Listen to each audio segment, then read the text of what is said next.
Let's talk about the Utah Jazz, because one of the interesting things that's come up over the last few days, and really it's been over the last few weeks, is the anxiety level and the level of fear that we are seeing from Utah Jazz fans, whether it is that the Jazz are not doing enough, whether it is that the Jazz are doing, the wrong kinds of things.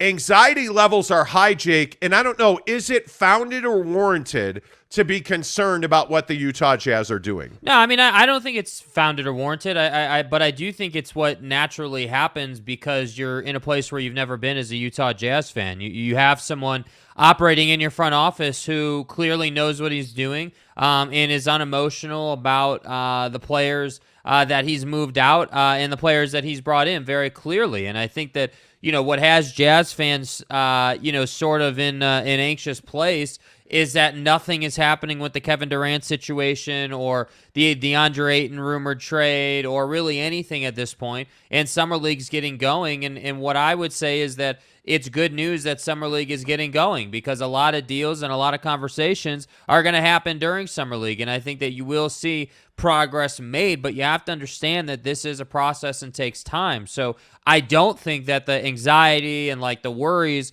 are warranted, but I do understand why as a Utah Jazz fan, you may feel that way because you're just unsure. You're wondering, well, why is there lack of action? Why are we just sitting here? Why does it feel like we're dragging our feet? I totally get it. But at the same time, you have to understand that the Brooklyn Nets ultimately are in control right now of what the Utah Jazz are doing in the sense that Danny Ainge is not going to go and make a bunch of deals while he's trying to make something happen that is, somewhat connected to the Kevin Durant situation.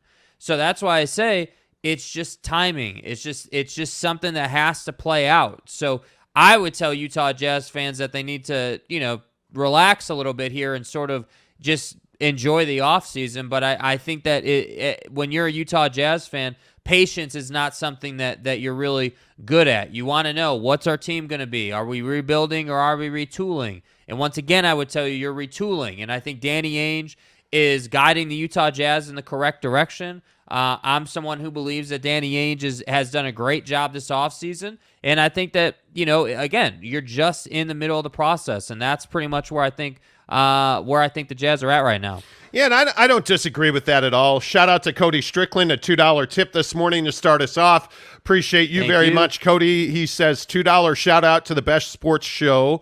Appreciate that. Again, I want to mention a drinking and cigar journey with Eric Leatham, who sends us 99 cents in a super sticker. Appreciate you, bud. Good morning to everybody on the program this morning as we talk Utah Jazz basketball. And one of the things I think is very interesting, and one of the things I think is really important, is that you have a guy in Danny Ainge who's here for a very specific reason. There is no question in my mind that Danny Ainge is here to do exactly what he's doing.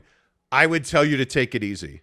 We are far from done as far as Utah Jazz moves go. Whether that is DeAndre Ayton, whether that is another center, the single biggest need, I think, remaining for the Utah Jazz is to upgrade their front court. They've got to put size back onto this roster. Obviously, the two guys who played the predominant amount of minutes at center, Rudy Gobert and Hassan Whiteside, are both no longer on the roster. Right.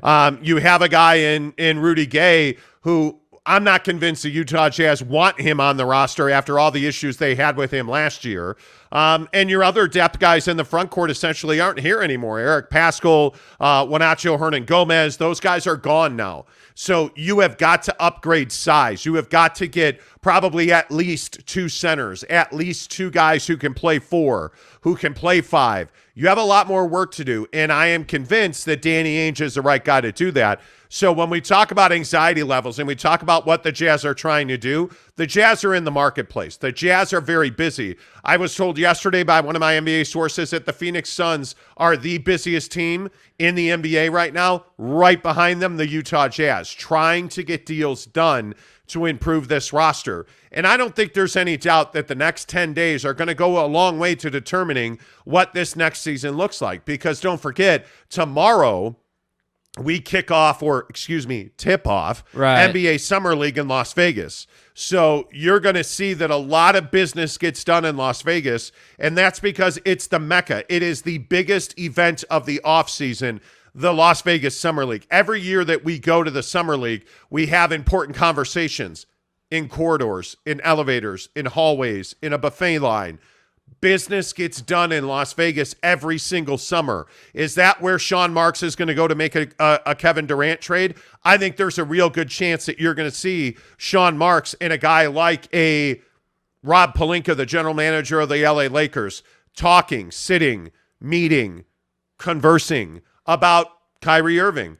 Hey, Sean, what's your level of interest in Russell Westbrook? Hey, what about if we did, sitting together, actually hammering out agreements? That happens at NBA Summer Leagues. And I can tell you more than once, I've walked through the corridor in the tunnel between the two arenas in Las Vegas, and there are guys in doorways. There are guys in elevators, and there are guys in where the buses pull in, standing off to the side, leaning on a pillar, sipping a bottle of water, having a really important conversation. You're going to see that happen in Las Vegas, and I do think that's where the hammering out of the Kevin Durant trade is going to happen, in my opinion, because I think too much time has passed, and there are too many offers. And right now, I think Sean Marks has to really, cut out all of the noise and get to a place where he can make a deal. And Jake, I have no doubt that that's going to be in Las Vegas, and I have no doubt that the biggest needs for the Utah Jazz are in the front court. Yeah, absolutely. And I think that the Brooklyn Nets, once again, it needs to be said, are just in this position where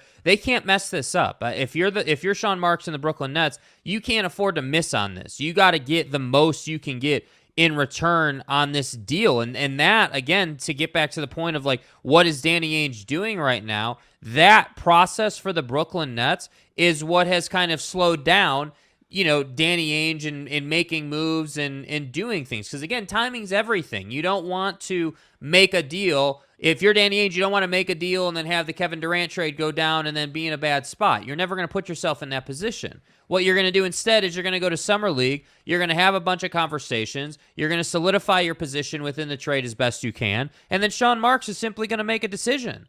And that decision will cause waves around the league, good or bad, depending on who you are. And then you're just going to have to deal with it. So that's why I say, as a Utah Jazz fan, you just have to hold your water a bit here. You just have to wait and see what happens, because that's ultimately where the entire league is at. Again, it needs to be said, when's the last time a Kevin Durant level player got traded? I can tell you, it's when LeBron was on ESPN deciding where he was going to go. Now, that was free agency, obviously, not a trade, but I'm just saying, that's the last time a guy of this caliber moved around the league. So I just think these things take time, and you have to be patient with it. Yeah, and I also think when you look at what Danny Ainge has to get done in Las Vegas for the Utah Jazz, I don't think there's any doubt it's front court, and I would love to see your thoughts in the comments.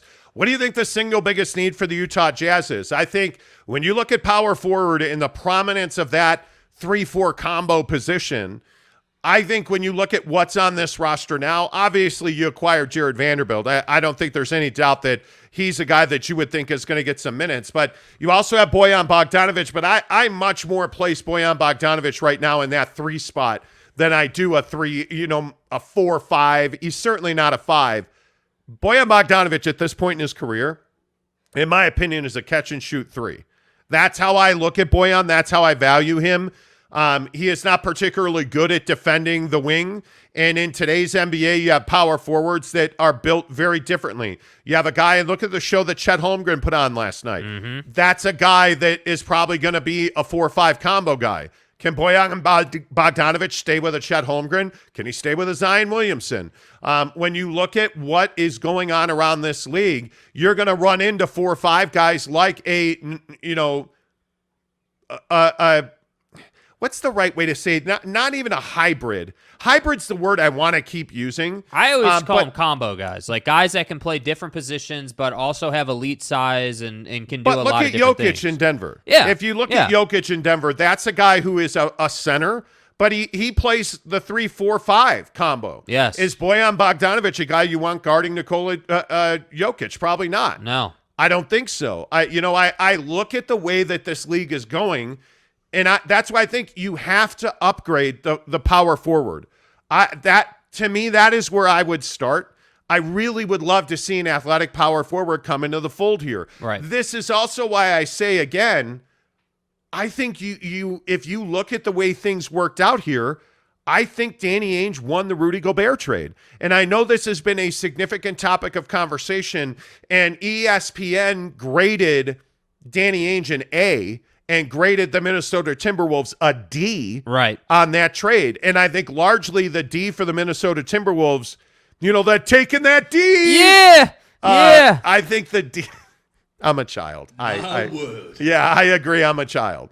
But I think the D for Minnesota is because you're now committing $463 million to Karl Anthony Towns and Rudy Gobert in a league that is structured to have a guy like Karl Anthony Towns be a power forward, not a center. Right. It's a league where you have a guy like Anthony Street Clothes Davis as a 4, not a 5. Anybody notice that the Lakers yesterday signed Thomas Bryant and assured him that he will likely be their starting center because Anthony Davis is going to play the 4, not the 5. So when you look at what the Jazz have and whether or not they won this deal, I don't think there's any doubt they won the trade with the Minnesota Timberwolves. But they won it because they got younger and more athletic at Jared Vanderbilt on the wing. But I still think you have to add a significant power forward, and I think you need to add 2 centers because I don't look at a guy in Jared Vanderbilt who's capable, A, of starting at the 5. I don't think that's his where he currently is. He could absolutely be there. There's no doubt about that. But I think Vanderbilt is much more of a 4-5 combo guy, so you don't have a true center. And whether he plays 10 minutes or 35 minutes, you need a JaVale McGee type player who can be a true number 5, block shots, rebound the ball, and run the floor. And the Utah Jazz currently don't have that on their roster. Yeah. But I don't think, and I don't know what you think about this, I don't think there's any doubt the Jazz won the Minnesota trade. Yeah, I think they absolutely won the Minnesota trade. And I think, one thing that doesn't get talked about when we're talking about who wins trades and what the Utah Jazz need and everything is development of the guys you already have. Because ultimately, if you think about it, he's exactly right. The Utah Jazz do need to go and get some bigs. That's why the DeAndre Ayton angle is such a hot thing right now. Because if they could go and get Ayton, that would obviously change their fortunes right now. That would be a big deal. But if you think about it, going and getting 2 bigs is going to require you to use assets. And I think what doesn't get talked about is the fact that you need guys like Jared Butler to be good this year. You need him to come off the bench right behind Donovan and not lose, not have the game feel completely different when Don's not on the floor, Like you need the guys you have now to develop, to contribute, and to be serviceable for you. Because if you can do that, you just put yourself in a much better position. And I also think that one of the things one of the weights that Donovan Mitchell has to carry on this roster with where it is last season and now currently is that there isn't much behind him. What really was behind Donovan Mitchell? If you really think about it, are we going to sit here and say that Jordan Clarkson was behind Donovan Mitchell? Jordan Clarkson was behind everybody. He had one purpose on this team, but there is not like a grade A bona fide guy coming off the bench to stead Donovan Mitchell so he can get a breather. So that's why I say, yes, you need bigs, but you also got to develop the talent you have now. Well, and Donovan Mitchell has just tweeted, and I've already gotten it sent to me 3 times. He said, build you up to tear you down. Oh, God, here we go. And people are like, Monty, what does this mean? Whoa, he's going to the Knicks. Hey, man, what does this mean? Whoa. What's going on here? It's not the best situation, and we all know that. Look, I told you Donovan demanded a trade. It's over. Whoa, he's going to the Heat. I don't know what it means. So Terry already sent me a DM like, hey, man, what do you think this means? I have no idea. Is he listening to a song? I have no idea what that means. Hey, guys. I do not know. I have no idea. But the point is, I think there's a lot of anxiety right now. Yes. Man. Like there is no doubt about that. Let's get some of your comments in here. A drinking and cigar journey with Eric Leatham says Utah should use their trade exception for Cam Reddish or Jalen Johnson. I've heard a lot about Cam Reddish. Yeah. A lot of people. The problem is I think Cam's pretty limited. I mean, there's a reason that Atlanta moved him to New York. I mean, I'm not going to say they gave up on him, but they felt he was expendable because I think Cam's just limited. Yeah. And that, to me, right now, you can't really do a lot until you make this trade, or you essentially you're in or you're out on DeAndre Ayton. Once you get some clarity on that deal, I think then you can move on. Right. Because, again, I feel very certain that the Utah Jazz will be able to acquire DeAndre Ayton if they want to. I think they have the draft capital from the Minnesota trade. I think they will be able to acquire DeAndre Ayton if they'd like. Neville93, good morning to you, friend. He says, good morning, lads. What a game last night. Basura. Yeah. Basura. Right. Which is como se dice for garbage. Yeah, casual. Good morning, Mesh. Good to see you. Brett Robbins says, I picture Danny sitting in a hot tub fishing tomatoes, falling off his sandwich like Eddie Griffin in Deuce Bigelow with a wireless phone on speaker, just shooting the breeze to whatever GM wants to talk. Bro, what are you talking about, man? And there's like a cigar in the thing, and Pudge NYC, good morning to you, friend. Good to see you. Mesh says, what do you think of Conley and Boyan for Tobias Harris? Tobias Harris is making a lot of money. Tobias Harris is a nice player. I just don't know if that's a huge improvement. Yeah. That's what I'm sitting here thinking. Is Tobias Harris a huge improvement? Just so we're all clear, he's making $37.5 million a year. Like, he's not making little guy money. He's making big boy money. Yeah, I don't love that. I don't love that. Jake R says, good morning. Let's see some off-season movement today. Everybody's thirsty. Yes. Everybody is thirsty. And that's what I'm saying. Like, I'm not criticizing Jazz fans for being thirsty, but at the same time, like, you got to understand that like, a week from now, if they've acquired DeAndre Ayton and the roster's looking amazing, you're going to look back and be like, man, we should have just been patient. Like, this is a process. It's playing out. Like, we shouldn't be losing our wig over here because Sean Marks decided to take the weekend to think about his options, because that's essentially what's happened by all reports. Then the Brooklyn Nets and Sean Marks took the weekend to look at the table, or look at their big board, if you will, and see what deals they have in place, which, by the way, I have to say, I agree with. You have so many options in deals and things that you could do here. You have to have a grip on them all. And not only do you have to understand what the trade is and how the numbers work and everything, you got to understand how that impacts you moving forward. Yes. And I think it's just a lot of information that you have to look at. Yeah, I totally agree. And I just think it's one of those things where you have to find a way to be patient. You have to find a way to be patient. It's hard, man.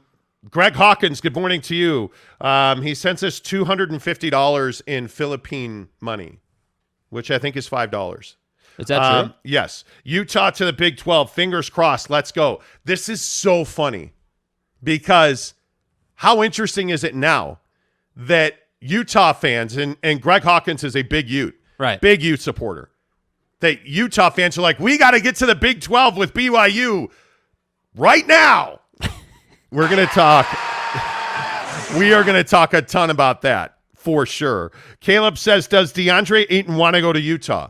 I think DeAndre Ayton wants to get paid. And Caleb, it's interesting you bring this up because one of the things I've heard from sources around the NBA is that DeAndre Ayton's going to have a tough time getting a max extension from anybody right now. Yeah. Because of the financial landscape and what's happened over the last couple of weeks, you're seeing that a lot more teams are tight on the purse strings. And the Utah Jazz are actually one of the few teams who can do a sign and trade financially now because they've cleared a pretty good amount of space. I mean, they have $11 million in luxury tax threshold right now. They have enough room to make that deal. Right. And if they are able to send out, a Mike Conley to a Dallas or a Mike Conley to the Clippers, which is another thing that I was asked about yesterday. Hey, is Mike Conley really, interested in Dallas? I think Mike Conley would love to be in Dallas or LA. So I do think those are two viable landing spots for Mike. But the bigger question for me is, what is DeAndre Ayton's value? Because one of the things I know that Danny Ainge is steadfast against is being the guy that sets the market. Danny Ainge doesn't want to be the guy who determines DeAndre Ayton's value. Danny Ainge wants to be the guy that's going to tell DeAndre Ayton what his value is. And he's going to say, hey, we're not going to give you $30 million a year, because I think there's some wild speculation about what DeAndre Ayton's asking for. I think DeAndre Ayton would very much like to be a $28 to $30 million a year guy. Yeah. And I am pretty convinced that the Jazz don't want DeAndre Ayton to be a $28 to $30 million a year guy. And so it's going to be interesting to see, hey, is it a one-year deal where he's on a prove-it deal? I would love that. I would love to see a motivated DeAndre Ayton in a contract year. Yeah. I would truly love to see that. Yeah. Because his meltdown in Phoenix last year where he got benched in the playoffs, that damaged his value. There's no doubt about that. And there's also no doubt that if you give DeAndre Ayton a 5-year deal, let's say, or if you give DeAndre Ayton even a 3-year deal, you're taking a pretty significant risk because this is a guy that is soft. This is a guy that is somebody who collapsed under the expectations of being one of the fundamental reasons that the Phoenix Suns won a championship. Right. He folded, they folded. He took a lot of heat and a lot of blame for that. Is that a guy you want to hand 5 years and $150 million to? Probably not. And so it's one of those things where you have to kind of figure out, hey, where are you at on DeAndre Ayton? And I think it's a huge question, Jake. And I don't know. But I will again say I'm pretty convinced that Danny Ainge doesn't want to be the guy setting that market. Yeah, and I think if again, looking at this, I think the question that has to be asked is DeAndre Ayton a better value? Again, hear me clearly. Is DeAndre Ayton a better value for what you're getting than Rudy Gobert was for what you're getting? Because that's ultimately what I think is going to be the question if this deal gets done. Like, if you bring DeAndre Ayton in, the first question everyone's going to ask is, hey, well, you've essentially traded the Rudy Gobert money. You got all these guys back. You went and used some of those picks and assets to get DeAndre Ayton. So essentially, you've turned Rudy Gobert into DeAndre Ayton, and you're going to obviously pay DeAndre Ayton less money.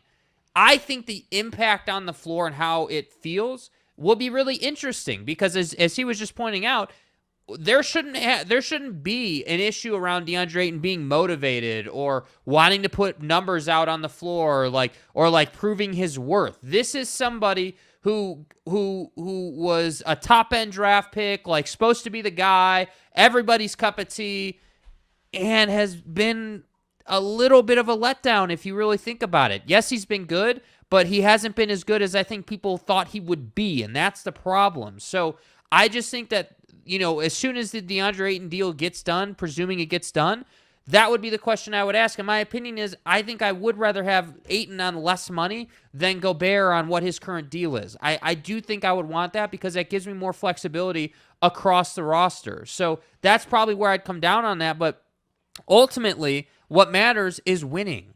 Does this team, inside of the next 3 years, with Danny Ainge at the helm, with Don at the helm on the floor, does this roster get to the Western Conference Finals inside of 3 years? That's what matters. Well, think about some of the names that are on these rookie exceptions, these contracts where they got max extensions to their rookie deal. I mean, you're talking about guys like Trae Young, Luka Doncic, Bam Adebayo, Donovan Mitchell, like cemented stars in this league. Right? Like guys that you can hand the basketball to and say, hey, go win me a game, kid. Yes. Like you can do that. And when you look at centers, I mean, Bam Adebayo probably is the best example of a guy who can do enough to earn that extension. DeAndre Ayton isn't half the defender that Bam Adebayo is. DeAndre Ayton doesn't play with the intensity that a Bam Adebayo plays at.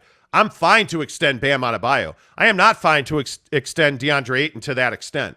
And I think that's the question that the Jazz have to answer is how do you justify paying DeAndre Ayton Bam Adebayo money? And I don't know the answer to that question. When you look at the list of these other guys, it's guys like Jamal Murray. It's guys like MPJ. It's guys like Ben Simmons. Well, Jason Tatum. MPJ falls into the Ayton category. I think there's still questions about MPJ. Yeah, but I think the questions are, can he stay healthy? The questions are not, will he produce? Michael Porter Jr. has produced when you put the ball in his hands. Jamal Murray's another guy. He's produced for sure. Absolutely, but now he's got this knee thing, and supposedly, by the way, he's ready to rock and roll. He looks fantastic on court. He's playing 5-on-5 again. Like, he looks fantastic. But you look at the other, the elephant in the room here is Karl Anthony Towns. Yeah. Karl Anthony Towns just signed a massive extension. Is that a guy that you'd rather have instead of DeAndre Ayton? Yes. Yes, absolutely. So when we're talking about extending DeAndre Ayton or doing a sign and trade, I know, and I've been told directly by 2 NBA sources that one of the biggest problems in doing a sign and trade with DeAndre Ayton is DeAndre Ayton's expectation of what you're going to pay him. Mm-hmm. And I think that's something that Danny Ainge has to be very careful very careful with, because I don't think you want any more than 12, 15% of your salary cap tied up in a center. And clearly, with what they've dealt with the Rudy deal, again, all due respect to Rudy, not really about him, just about what he was getting paid. With what you had to deal with that, I would guess that there's a lot of hesitancy around paying guys that much. Yeah, I would agree with that. It's a very interesting time. Yes. When you look at what's going on, I think it's a very interesting time. Cody Strickland says, I would love to see Don working with Blake Griffin. I think Blake is a role player on a championship caliber team. Yeah. I think that's where he is. Good morning, Jeremy Bolton. Good to see you, my friend. Dominion Small says it's a retool. Why would Ainge rebuild in his 60s? I don't know that Danny's age has much to do with it. I mean, no. For my money anyway, I just don't see that. Giggity says, good morning, guys. Sounds like Donovan is switching to a career of construction now. Yeah, it's funny looking at this Donovan Mitchell tweet and how many people are just up in arms about it. Oh, my God. He tweeted something. That means he's leaving the Utah Jazz. The comment section on this tweet, I hope you don't leave, bro. Donovan Mitchell tweeted, build you up to tear you down. Right. I don't think it's in reference to the Jazz. I really don't. But Alan Jedi Zog says, motivation, Donovan, motivation. Appreciate you and all you do. Cryptic tweets. Dallas Amaker, block out all the noise, bro. Chippy, Miami will love you more than Utah ever did. Kid Clutch, we love you, Donovan. Don't pay all these haters no mind. You're welcome. New York Forever M just replies with a tweet that has a picture of Donovan in a Knick uniform. Zoe Butt Diff says, make it happen, with a picture of Donovan in a Heat uniform. It's hysterical to me. Yeah, people just go crazy, dude. Like, every time he tweets, it's like, oh, God, he's leaving, Monty. What does this mean? Tell me what it means. I'm in your DMs, bro. Tell me what it means.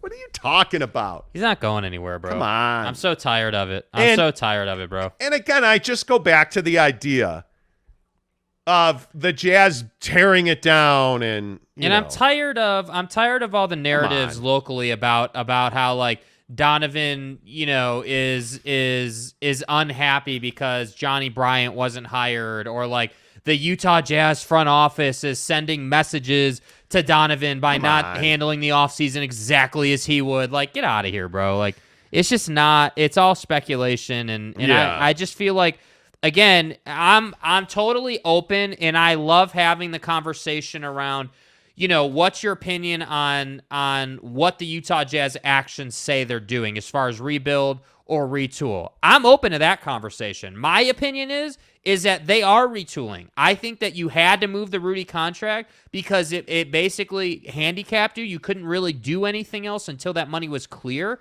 So I don't view that move as we're rebuilding and tearing it down. No. I view it as a necessity to get to where you want to go, which, again, I'll just keep saying is the Western Conference Finals right now. Ultimately, obviously, to win a championship, but you can't get to the NBA Finals without the Western Conference Finals. So to me, the Rudy thing was just a product of, hey, we got to move this money to start making things happen. So that's why I say I'm open to the retool rebuild discussion. I'm not open to, hey, Don's leaving and the Jazz don't want him and they're sending all these messages. I just think that's fantasy land, man. Oh, boy. Brett Robbins breaking news right here on the Monty Show. Here we go. Donovan Mitchell to the Shanghai Sharks, confirmed with that tweet. Wow. Dude. Wow. He's going to play with the JIMMER. Wow. Wow. Donovan Mitchell going to the Chinese Basketball League. Wow. Brett Robbins put it in the comments. It must be true. The rack attack. James Knight said, you guys are so condescending. Yeah, we are. We are. We are. Hullabilly, good morning. Other fans just want our guys so bad. But that's the thing with the Heat. Are the Heat really trading Bam Adebayo so that they can, they don't have cap space to, Does anybody think that Tyler Hero, who, by the way, did anybody see Tyler Hero get broken off at his camp yesterday? He got like triple crossed at his own camp yesterday. It was not good. Anyway, Tanner says, also, Rudy can't take criticism. No, he can't. I totally agree with that. Dylan Walters, what are the chances of Kyrie to Utah and teaming up with Don? 0. Yeah. I would say 0.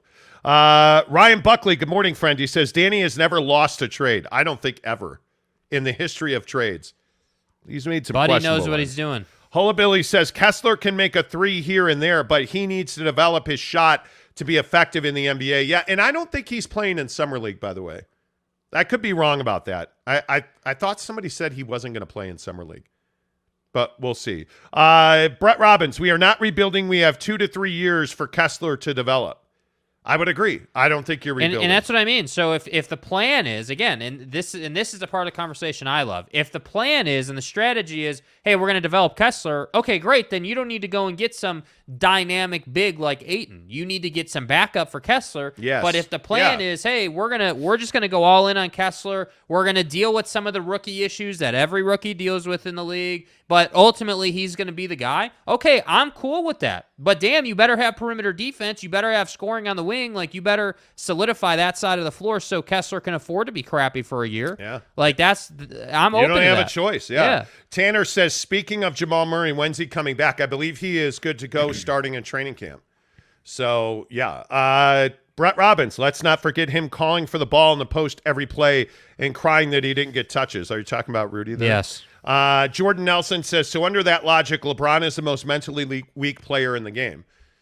I don't. I'm feel not like really sure which into, logic we're referencing. Yeah, George Mashikia says, Jazz need Anunoby and Turner. OG Anunoby's a great player as a complimentary piece, but I'd love to have him on the club. I would love to have him. And Toronto supposedly is open to moving him. Alex Chacon says, can we make Rudy trade official today, or do we have to wait till the 8th? Yeah, I believe it is the 8th or the 9th. Probably is the 8th.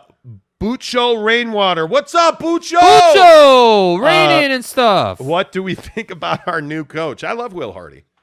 I mean, that's the guy, I think I said pretty early on, that's the guy I would hire. Yeah, we told you June 6th that that was the guy they were going to go after, and I think he's a great hire. I think he's young, he's energetic. I think he's got an idea of what he wants to do, and I got to tell you, not that it's any surprise he's at Summer League, but I love the fact that he's sitting there courtside watching these guys. I mean, I think it's proper, and it's what he should be doing. And again, whether it's Kessler, Jared Butler, or anybody else, these guys need to be developed and turned into NBA contributors. Yeah, let's talk about Patrick Beverley real quick, because one of the big rumors going around is that the Utah Jazz are buying out Patrick Beverley's contract. $13 million they acquired him in the Rudy trade. I don't know why this makes sense, because I just don't think it makes sense. He clearly has value around the league. I think if you buy him out, my guess is he ends up in Dallas. But I could also see him. I could see him in a number of places. The thing that concerns you is buying him out means you get nothing for him, and he becomes a free agent. Why would you do that when you know very clearly, and this is my opinion anyways, and maybe I'm wrong, but I don't see that the Utah Jazz should buy him out. I see the Utah Jazz should trade him. I absolutely could see flipping him. And again, I think the perfect landing spot for him is in Phoenix. Why would you buy him out when you can put him into a deal and get value for him? Yeah. That, to me, Jake, has never made sense that the Jazz would buy out Pat Bev. Yeah, and you mentioned Phoenix there. Like, I think that was the whole point of getting Beverley as part of the Rudy deal. Like, if you think about it, in this proposed Brooklyn-Phoenix deal for Kevin Durant, part of the ask is Mikal Bridges and a number of other guys, obviously. So if you're Phoenix and you're trying to acquire Kevin Durant and you're shipping those guys out, you don't just not replace those guys. And Pat Bev is somebody who you want on your team, but you hate him if he's on the other team. So to me, Patrick Beverley is not Mikal Bridges, but he's pretty damn good at playing defense and being a problem, as we all know. So if I'm Danny Ainge and the Utah Jazz, hell no, I'm not buying Patrick Beverley out. I'm keeping Patrick Beverley until I know unequivocally what's happening with the Kevin Durant deal. And if I can't use Pat Bev as a point of leverage in that deal to get DeAndre Ayton, then I'm going to trade him somewhere else because, again, as he just said, Pat Bev is a fit on essentially every NBA team Now, he's not going to want to go and play for the Orlando Magic, let's say. They would buy him out. But any contender, any team that is postseason bound would want Patrick Beverley on their team. So that's why I say you're not buying him out. That makes zero sense, logically speaking. What makes sense is to do nothing with him until the Kevin Durant, DeAndre Ayton situation is worked out for the Utah Jazz. And if they're unable to use him as part of that, or if that deal just doesn't work out for the Utah Jazz, then you would trade him to another team and get value back. That, to me, is what makes sense. But this nonsense about buying this guy out and just letting him go, it just is, it's wasteful. There's no point to it. So that's what I think they do with Pat. Yeah, and Danny Ainge is not a guy that just gives away assets. I think, again, I just go back to what I've said for probably 10 years. Danny Ainge is a savvy front office operative. He's not somebody that tends to just cast things off. And by the way, if you don't trade Patrick Beverley, he clearly has value on this team. I mean, I don't know that culturally speaking, with his history, I don't know that he is a great fit in this town based on the fact that he has stirred up Jazz fans quite a bit. Yeah.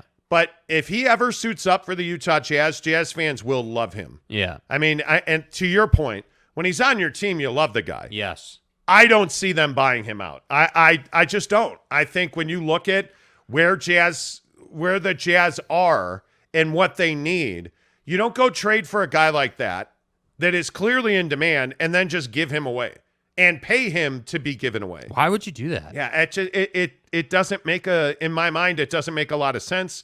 By the way, if you're here right now, please give us a thumbs up and a like. It really does help the show grow if you just click that thumbs up button right now. Right now. That'd be great. By the way, I know it's a new day. Right. Any thoughts on Chet Holmgren? And I know that you spent last night pleasuring your nether regions, watching Everyone him play. laughed at me. Oh, well, Kevin Durant comparisons are dumb. You don't know what you're talking about. That's fine. Chet can't shoot the three. Chet doesn't have a handle. You didn't see any of that last night. Nobody said that. Yeah, they did. No. Yes, they did. No. Yes, they did. On draft day, yes, they did. Here's the issue. Right. The two key words there are summer and league. And when you put them together, when you put summer league together and you translate that he from can only play from Latin who's in front of him to English, it means it doesn't matter. It doesn't matter.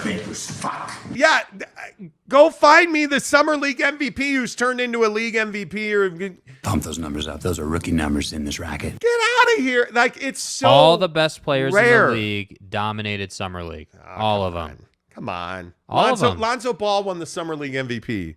What does it matter? I'm not talking. What's it matter? It can be Summer League MVP or not. Steph Curry was a standout in Summer League. Like, all these guys who came out and are now all-stars and max guys dominated the Summer League. It's the first step. Yeah. Look, and you would again, be saying, you would be vilifying the guy if he had a crappy, performance, and you would say, "Oh, I told you so." I would be. Oh, I'd be all You know over what I that. mean? So that's why I say, like, absolutely. we can sit here and say it's Summer League, but the fact is that's all he's got. Who else is he going to play right now? Well, right. I understand that. But Yeah. the one thing over the next 2.5 weeks, please, can we not can He's we not the Jesus oh Christ my of God, basketball, he's bro. the greatest player I've ever seen.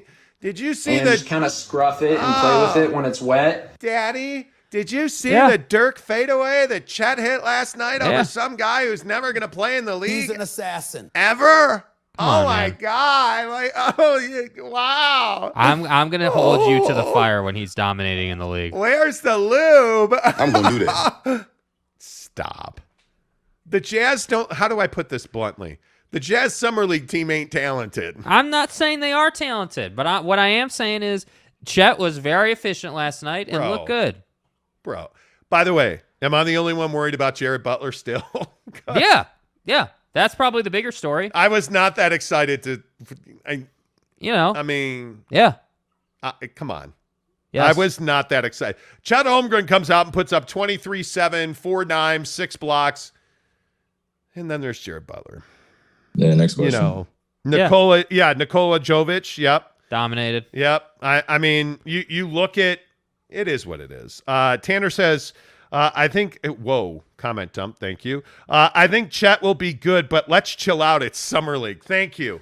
Thank Here you. we go. Not your normal flatulence. This is the convenient argument. Oh, it's summer league. It's summer league. All right, when he's playing 35 minutes a night and putting up 25 a night, we'll see what it is. Is it summer league? It is summer league, but he doesn't have. Who else is he going to play? You want him to go play in the Drew instead of summer league? Like, where's it going to go? Alex Chacon says it's summer league. Yeah, it's summer league. I know. Jeremy Bolton says trade Patrick Beverley for Jacob Conover. Yeah, he should have played against Boise, so let's get him on the Jazz. Yeah. Okay, there you go. Brett Robbins says Chet will fizzle out like Kristaps. Right. That's a comparison I hear all the time. Oh, well, Chet It's a fair comparison. Yeah, he's just that big, lanky MFer, weighs 100 pounds if you put like a boulder in his pocket. The difference is that he's not a Euro. He's a tough player. That's the difference. Hey, man, did you see his Euro step? My God. Suckmyass.com. I mean, like, that was one of those 4 boxes of Kleenex move where it just keeps going, and you're like, wait, let's wind it back and do it all over again. Wow. And then your forearms cramping. Wow. Well said. Man, that was This a family show. Just a big doofus light post in the corner. Wow. Holy Billy says LMFAO. Yeah. Laugh my. Yeah. James Knight says, how many G League games have you played, Jake? You always say that, and I'm still wondering. You never played the game. What is that? Like, what does that even matter, man? Look, honestly, I kick the crap out of those kangaroos, and I drink your own 4X Gold that I'm never going to send you, and you still haven't ever played in the league. So shut up. Yeah. You shut your mouth. Yeah. Hullabilly says Jared Butler was looking like Eric Maynor. Oh boy, Eric Maynor. Don't do Jesus. that. Alex Chacon says the way Jared Butler played is another reason to keep Pat Bev. Seriously. That's pretty much self-explanatory. Seriously, you're not wrong, bro. You are not wrong. You're not wrong. That's where we are, Alex, and you're not wrong. Jordan Nelson says, man, if Jared Butler was like 4 inches taller, his defense would be nice. But yeah, Butler's worrisome. We're getting somewhere. 4 inches is a big deal. Ask your mom.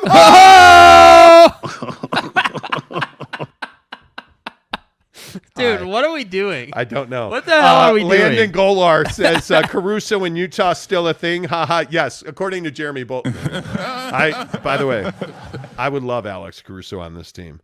Brett Robbins says, I mean, Rudy had a few Euros now, guys. Okay. Yeah. Well. Okay. You know. Hey, Jake, if Chet doesn't work out, which I think he will you admit that you were wrong, Tanner Plummer says? Yes. Hey, guys.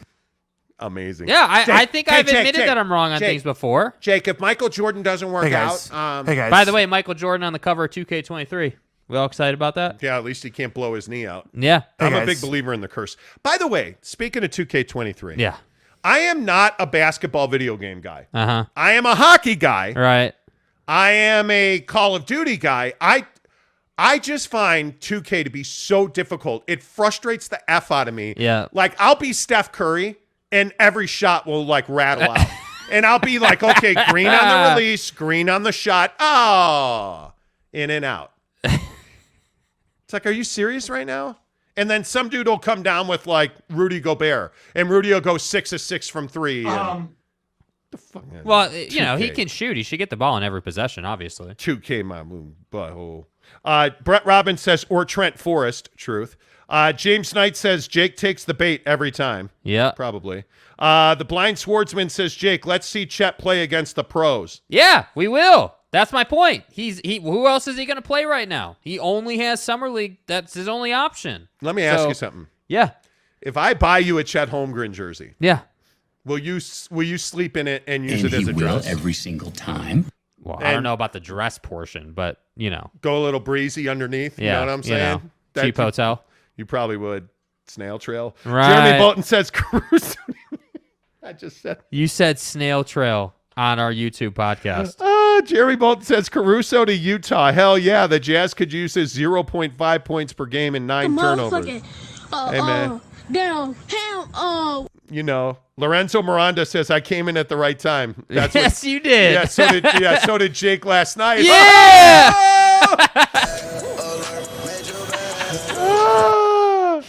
Cody Strickland, does anyone get hooked on watching Neil deGrasse Tyson Cosmos and find it so entertaining? No, actually, no. Cody, that's you. So you're saying Neil deGrasse Tyson is your Chet Holmgren and stuff. All right. Brett Robin says, wow, who's this guy hating on Caruso? Exactly, Brett. Exactly. Yeah. Jeremy Bolton said nobody. Yeah. Nobody. Yeah. Yeah. Neville 93 says, I love 2K. It's fun if you know how to play.